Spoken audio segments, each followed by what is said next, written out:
All right, let's just dive right in with an idea that's a little brutal, but really honest. Whoa, painting a corpse. I mean, that's a pretty stark image, isn't it? But it hits hard because on some level, I think we all get it. You can have all the stuff, right?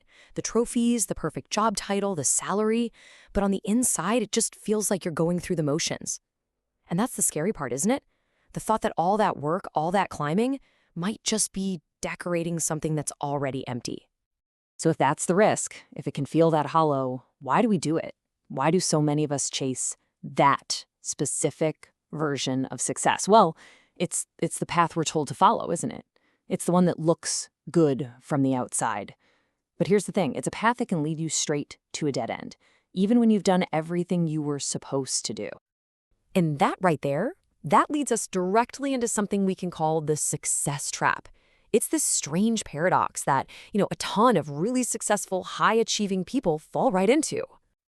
You know the blueprint, we've all seen it. Study hard, land the good job, start climbing that corporate ladder. And hey, maybe you've done it. Maybe you've checked all the boxes. From the outside, you look like a total winner. But on the inside, there's that little voice, right? That quiet, nagging whisper that just asks, is this it? That feeling, it's not you failing, it's a symptom. It's the first clue that you might be caught in that trap. Okay, so let's try and figure this out. Why does it feel so empty sometimes? Why can accomplishment feel so hollow? Look, it's not a personal failing. More often than not, it's because we've been climbing the wrong ladder the whole time. All right, check this out because this is really the key to the whole thing.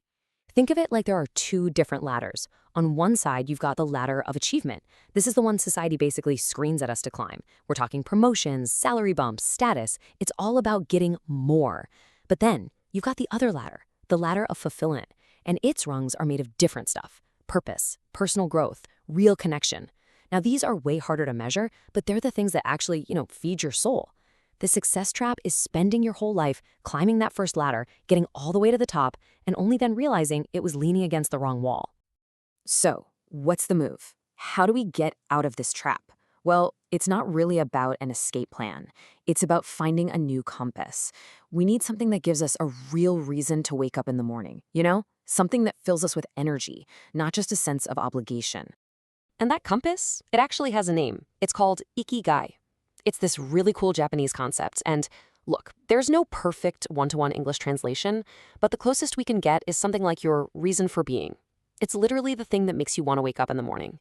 And it's not about being happy 24/7, and it's definitely not just about making money. It's about finding that perfect intersection, that sweet spot where who you are and what you do just click.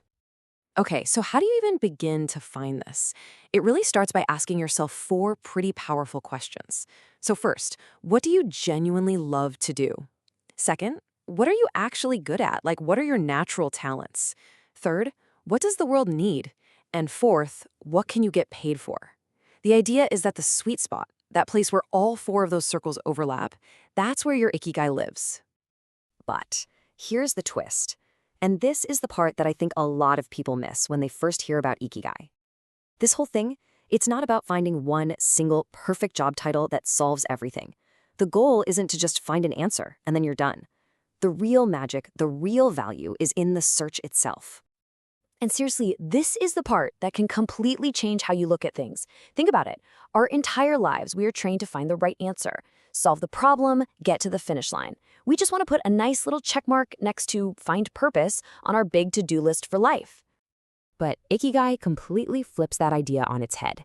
It says the point isn't to find the answer. The point is to live the questions. It's a daily practice. It's waking up and asking, what do I love today? How can I get a little better at my craft? What does the world need from me right now? You see, purpose isn't some treasure you go out and find. It's something you build piece by piece every single day. So I'll just leave you with this one thought. Let's forget about the 5-year plan for just a second. Forget the grand vision. Let's just think about tomorrow morning. When your alarm goes off, what's your reason to get out of bed? It doesn't have to be some grand world-changing mission. It can be small. It just has to be real. So what's your reason for tomorrow?